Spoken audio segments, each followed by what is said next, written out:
কোন মুসলমান যদি রাজ্য সরকারকে সাপোর্ট করে নবীর হাদিস অনুযায়ী তার ঈমান থাকবে না, থাকবে না, থাকবে না। মমতা ব্যানার্জির যারা সাপোর্ট করে তারা সব মুনাফিক, বেঈমান, কাফের। দেখবেন ফুরফুরা শরীফের কোনো হুজুররা বলেনি যে আমি নবীর আওলাদ। কেবলমাত্র ইব্রাহিম সিদ্দিকের বাড়িতে লেখা রয়েছে সৈয়দ ইব্রাহিম সিদ্দিক, আপনারা দেখেছেন। কেবলমাত্র আব্বাস সিদ্দিকী বলে যে আমি আওলাদের রসুল। যা শেখ বংশ, মনে করুন শেখ বংশ খারাপ, এবং শেখ বংশের কোনো ছেলে যদি বলে যে আমি শেখ বংশ না আমি মোল্লা বংশ, তাহলে মনে রাখতে হবে আল্লাহ লানত তার উপরে পড়বে। কোনো মানুষ বংশটাকে ভাড়াতে পারে না। সৈয়দ বংশের মর্যাদা আল্লাহর কাছে বেশি, কিন্তু সৈয়দ বংশের ছেলে হলে সে মদ খাবে, তাকে কি বলবে যে তার সম্মানটা আল্লাহর কাছে বেশি? এটা হয় নাকি? ফলে ফুরফুরার আব্বাস সিদ্দিকীর উনিও বলেছে যে তার রেকর্ড আছে যে আমি আওলাদে রসুল। এটা একটা মিথ্যাবাদী, মিথ্যা কথা। ফলে এই মিথ্যা। আসসালামু আলাইকুম রহমতুল্লাহ। মঞ্চ উপবিষ্ট আমাদের সবার নয়নের মণি, আমাদের এমএলএ সাহেব এবং অল ইন্ডিয়া ইমাম অ্যাসোসিয়েশনের সভাপতি, আমাদের ব্লক সভাপতি, সহসভাপতি এবং যারা আলেমানামা আছেন সবাইকে আমি আমার অন্তরস্থল থেকে মোবারকবাদ জানিয়ে দু একটা কথা। জাস্ট আমাদের সবার কাছে অ্যান্ড্রয়েড ফোন আছে আর কি, প্রায় সবার কাছে। আমি কটা তথ্য তুলে আপনাদের কাছে আমার কাছে আছে, সে তথ্যগুলো আমি জোগাড় করে গেছি। প্রথমত যারা টিএমসি করে, টিএমসি সাপোর্ট করে, তারা সবাই মুনাফিক। বক্তা আব্বাস সিদ্দিকী। মমতা ব্যানার্জির যারা সাপোর্ট করে তারা সব মুনাফিক, বেঈমান, কাফের। আবার বলার পরে শ্রোতাদের জিজ্ঞাসা করছে ভুল বললাম নাকি? শ্রোতাদের ভিতরে বড় বড় মানে মুহাদ্দিস, মুফতি সাহেব আছে, তাদের কাছে জিজ্ঞাসা করে।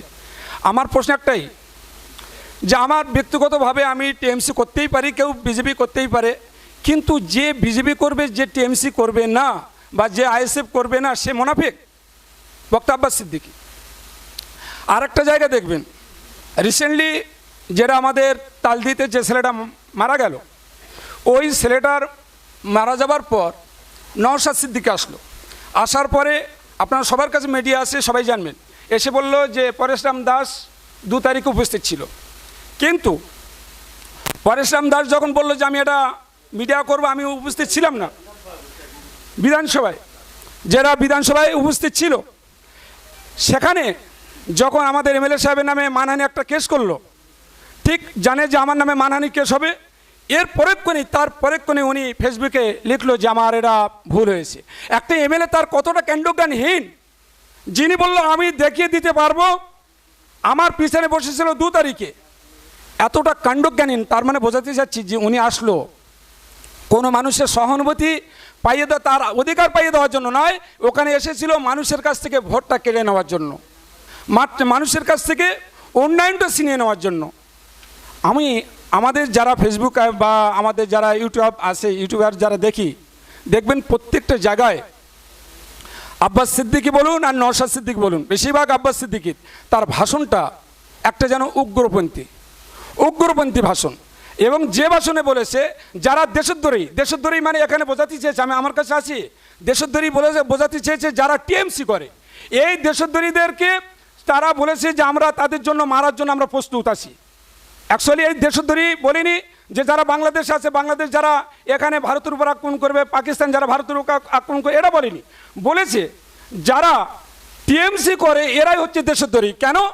টিএমসিটা সাথ দিল না আব্বাস সিদ্দিকীর, এই ইমামরা আব্বাস সিদ্দিকীর সাথ দিল না, আমরা দেশদ্রোহী, আমাদের কুলটা। আমি সেখানে একটা কমেন্ট করেছিলাম যে হুজুর, এটা কি আপনি দেশদ্রোহীদের দেশকে ভালোবাসছেন না জনগণকে উত্তেজিত করে আপনার দিকে লোক টানতে চাচ্ছেন? কমেন্ট আমার আছে। আমি এটা বোঝাতে চাচ্ছি আমরা কোন ইমামের পথে কার নেতৃত্বে চলব। দেখুন, আমরা যারা আছি আমাদেরকে একটু ভাবতেই হবে। ইমাম বুখারী রহমাতুল্লাহ আলাইহি যখন তিনি মানে কারো কাছে হাদিস নিতে যেতেন, তখন বলতেন যে ওনার কাছে একটা হাদিস শোনার পরে কেউ যদি বলতো যে ওই লোকটার ভিতরে কিছু মিথ্যা ত্রুটি রয়েছে, ইমাম বুখারী তার কাছে হাদিসটা নিতেন না। তার মানে কি তিনি বোঝাতে চেয়েছে যে ও লোকটা মিথ্যার আশ্রয় নেয়, ও সমাজকে বিভ্রান্ত করতে পারে, নবীর নামে মিথ্যা কথা বলতে পারে। ইমাম বুখারী তার কাছ থেকে হাদিস সংগ্রহ করেনি। যে নেতা যিনি ওয়ারাসাতুল আম্বিয়া নবীর ওয়ারিস, এবং এমনকি বলেছে আমি নবীর খানদান। দেখবেন ফুরফুরা শরীফের কোনো হুজুররা বলেনি যে আমি নবীর আওলাদ। কেবলমাত্র ইব্রাহিম সিদ্দিকের বাড়িতে লেখা রয়েছে সৈয়দ ইব্রাহিম সিদ্দিক, আপনারা দেখেছেন। কেবলমাত্র আব্বাস সিদ্দিকী বলে যে আমি আওলাদে রসুল। যা শেখ বংশ, মনে করুন শেখ বংশ খারাপ, এবং শেখ বংশের কোনো ছেলে যদি বলে যে আমি শেখ বংশ না আমি মোল্লা বংশ, তাহলে মনে রাখতে হবে আল্লাহ লানত তার উপরে পড়বে। কোনো মানুষ বংশটাকে ভাড়াতে পারে না। সৈয়দ বংশের মর্যাদা আল্লাহর কাছে বেশি, কিন্তু সৈয়দ বংশের ছেলে হলে সে মদ খাবে, তাকে কি বলবে যে তার সম্মানটা আল্লাহর কাছে বেশি? এটা হয় নাকি? ফলে ফুরফুরার আব্বাস সিদ্দিকীর উনিও বলেছে যে তার রেকর্ড আছে যে আমি আওলাদে রসুল। এটা একটা মিথ্যা কথা। ফলে এই মিথ্যা কথা যিনি বলতে পারে যে আওলাদে রসুল, তার দ্বারা সমাজ কখনো আগাতে পারে না, এবং মুসলিমদের ভিতরে ডিভাইডেড করে আমাদের সমাজটাকে বিভ্রান্তি করার চেষ্টা করছে। আজকে ভারতবর্ষের মুসলমানদের বিভ্রান্তি করার চেষ্টা করছে। আজকে বলছে এর থেকে বিজেপি ভালো। আপনারা দেখেছেন উত্তরপ্রদেশ, দেখেছেন গুজরাট, দেখেছেন সমস্ত জায়গায় যেখানে মুসলমানদের উপর কীভাবে অত্যাচার হচ্ছে। তারপরেও মারফুজির ছোট ছেলে তিনিও বলেছে এর থেকে বিজেপি ভালো। বিজেপি তোমরা এক হাতে, আমরা তোমাদের 10 হাতে এগিয়ে যাব। আপনারা সব শুনেছেন এগুলো। ফলে আমি অনুরোধ করব, বিভ্রান্তির ভিতরে পা না দিয়ে আমাদের এমএলএ সাহেব যেভাবে আমাদেরকে নিয়ে যাচ্ছে, এবং এই সরকার, যে সরকার হিন্দু মুসলিম জৈন খ্রিস্টান সবাইকে সমান চোখে দেখেছে।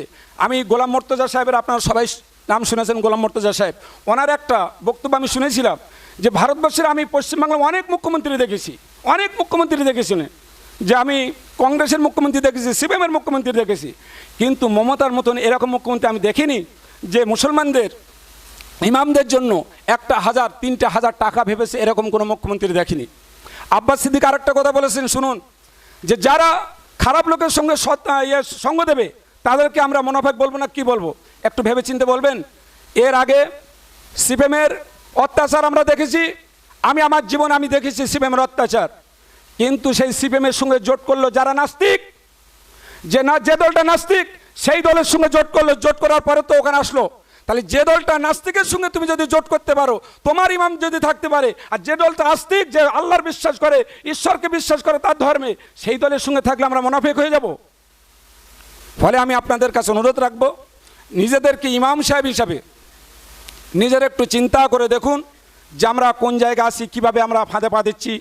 আমরা এই ফাঁদে পা না দিয়ে বরং এই সরকার, যে সরকার হিন্দু মুসলিম জৈন খ্রিস্টান এই সবাইকে সমান চোখে দেখে, সেই সরকারের জন্য দোয়া চাওয়া, সেই সরকারকে আমাদের উপরে আরও বেশি আমাদের উপরে থাকুক, শাসন করুক। আল্লাহ যেন আমাদের সবার বোঝার তৌফিক দেয়। সবাই বলে আমিন। এই বলে আমি আমার বক্তব্য ইতি নিলাম। আসসালামু আলাইকুম ওয়া রাহমাতুল্লাহ।